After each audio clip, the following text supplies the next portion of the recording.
Bagian yang pertama, rawa bisa diartikan sebagai wadah air yang termasuk air dan daya air. Salah satu ciri dari rawa ini yaitu memiliki genangan yang terus-menerus dan musiman. Rawa juga memiliki ciri khusus yaitu secara fisik, kimia, dan biologi. Secara alami, lahan terbentuk menjadi datar dan cekung dengan endapan mineral dan gambut, dan tumbuhan vegetasi yang menjadi satu ekosistem. Beberapa pakar menyebutkan bahwa lahan rawa sebagai ekosistem yaitu ada rawa pasang surut dan rawa lebak. Karena topografinya yang datar dan cekung, secara ilmiah membuat genangan air terus-menerus atau berkala akibat drainase yang terhambat. Lahan rawa dibagi menjadi jenis berdasarkan pengaruh air pasang surut, yaitu pasang surut yang berada pada zona 1 dan 2, dan rawa lebak pada zona yang ketiga. Rawa pasang surut di zona 1 dipengaruhi oleh laupan air, payau, dan salin. Lahan ini terdiri dari fisiografi utama yaitu gambut dan marin. Rawa pasang surut yang kedua dipengaruhi oleh pasang harian air tawar yang dikenal sebagai air tawar. Fisiografi utama dari lahan ini yaitu gambut dan marin dan aluvial. Rawa pasang surut pada zona yang ketiga, rawa lebak, tidak dipengaruhi oleh pasang surut dengan fisiografi utama yaitu aluvial dan gambut. Lahan pasang surut memiliki karakteristik yang khas yaitu sistem pengairan yang mengandalkan pasang dan surutnya air sungai, tanahnya bereaksi masam sampai sangat masam, mempunyai lapisan pirit yang merupakan sumber racun besi bagi tanaman, tanahnya miskin hara dengan heterogenitas yang sangat tinggi sehingga bervariasi dari satu lokasi ke lokasi lainnya. Dilihat dari karakteristik yang khas dari lahan pasang surut di atas, pemanfaatan lahan pasang surut terutama untuk tanaman padi menghadapi berbagai kendala. Secara garis besar meliputi rendahnya kesuburan tanah karena kemasaman tanah yang tinggi pH 3,0 sampai 4,5, kahat hara makro, adanya ion atau senyawa yang meracun, dan bahan organik yang belum terdekomposisi. Selain itu, keadaan tata airnya yang kurang baik menjadi faktor pembatas dalam pengelolaannya. Meskipun dalam pemanfaatannya menghadapi banyak kendala, namun lahan pasang surut memberi harapan dan prospek yang baik.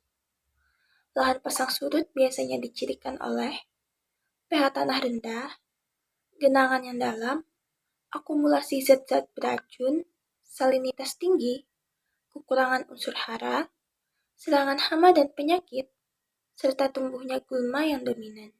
Permasalahan lahan pasang surut.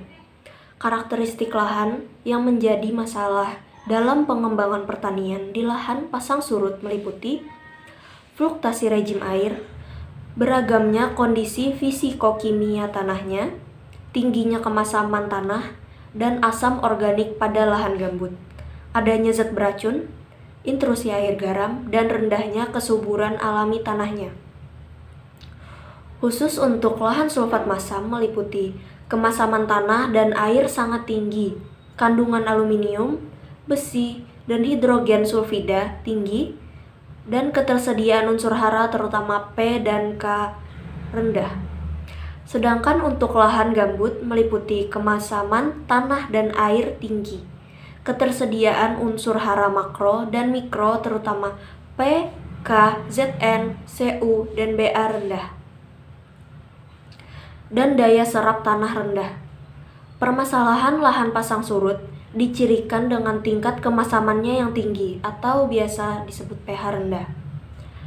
Kahat hara N, P, dan K untuk lahan gambut, bergambut kahat hara Cu dan Zn. Kelarutan Al, Fe, Mn, dan SO4 tinggi sehingga sering mengakibatkan tanaman mengalami keracunan. Kation-kation basa berstruktur rendah dan terdapat lapisan pirit yang apabila teroksidasi dapat meningkatkan kemasaman tanah hingga pH mencapai 2 hingga 3. Bahaya lapisan pirit sering ditemukan karena kondisi tata airnya yang sukar diatur. Model teknoekologis pengelolaan lahan pasang surut untuk pertanian. Untuk meningkatkan produktivitas tanaman padi di lahan rawa pasang surut, tersedia berbagai komponen teknologi yang bisa dikembangkan. Komponen teknologi alsintan, varietas unggul disertai pemupukan berimbang dapat menjadi alternatif perbaikan sistem usaha tani yang ada. Untuk beberapa kasus dapat diterapkan sistem integrasi padi ternak, terutama sapi, ayam, dan itik, atau dikombinasikan dengan ikan, serta pengembangan sumber daya lokal atau kearifan lokal, hortikultura, dan agribisnis lainnya. Ketersediaan traktor tangan merupakan kendala utama bagi petani untuk mengusahakan lahan lebih luas dan tepat waktu. Oleh karena itu, pengembangan traktor yang sesuai untuk lahan pasang surut menjadi salah satu titik ungkit untuk meningkatkan luas tanam dan produksi padi. Dengan menggunakan traktor, petani dapat menanam padi lebih luas dan tepat waktu sehingga luas tanam dan indeks pertanaman meningkat.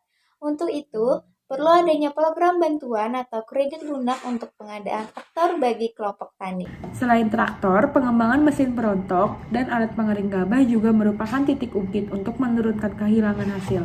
Komponen teknologi lain yang perlu diperbaiki ialah varietas padi dari varietas lokal menjadi varietas unggul yang berumur lebih pendek dan berdaya hasil lebih tinggi. Varietas Impara Imbrida Padi Rawa yang dihasilkan Balitbangtan telah teruji sesuai untuk lahan pasang surut. Varietas unggul umumnya responsif terhadap pemupukan sehingga pengembangannya harus disertai dengan teknologi pemupukan berimbang. Selain padi, pemeliharaan ternak sapi akan meningkatkan produktivitas sumber daya pertanian di wilayah rawa pasang surut. Ternak sapi dapat menjadi sumber pupuk organik untuk menyuburkan tanah sehingga dapat meningkatkan produktivitas lahan. Sebaliknya, ternak sapi dapat memanfaatkan limbah tanam jerami dan rumput alam sebagai pakan sehingga semua sumber daya termanfaatkan dengan baik untuk usaha tani yang produktif. Selain padi, pemeliharaan ternak sapi akan meningkatkan produktivitas sumber daya pertanian di wilayah rawa pasang surut. Ternak sapi dapat menjadi sumber pupuk organik untuk menyuburkan tanah sehingga dapat meningkatkan produktivitas lahan. Sebaliknya, ternak sapi dapat memanfaatkan limbah tanaman seperti jerami dan rumput alam sebagai pakan sehingga semua sumber daya termanfaatkan dengan baik untuk usaha tani yang produktif. Rekomendasi inovasi teknologi untuk meningkatkan produksi padi di lahan rawa pasang surut meliputi penggunaan alat instan seperti traktor tangan, mesin perontok, dan mesin pengering. Penataan atau perbaikan tata air mikro, varietas unggul, ameliorasi dan pemupukan berimbang dan tepat waktu, peningkatan indeks pertanaman menjadi 200, dan pengembangan sistem integrasi tanaman dan ternak.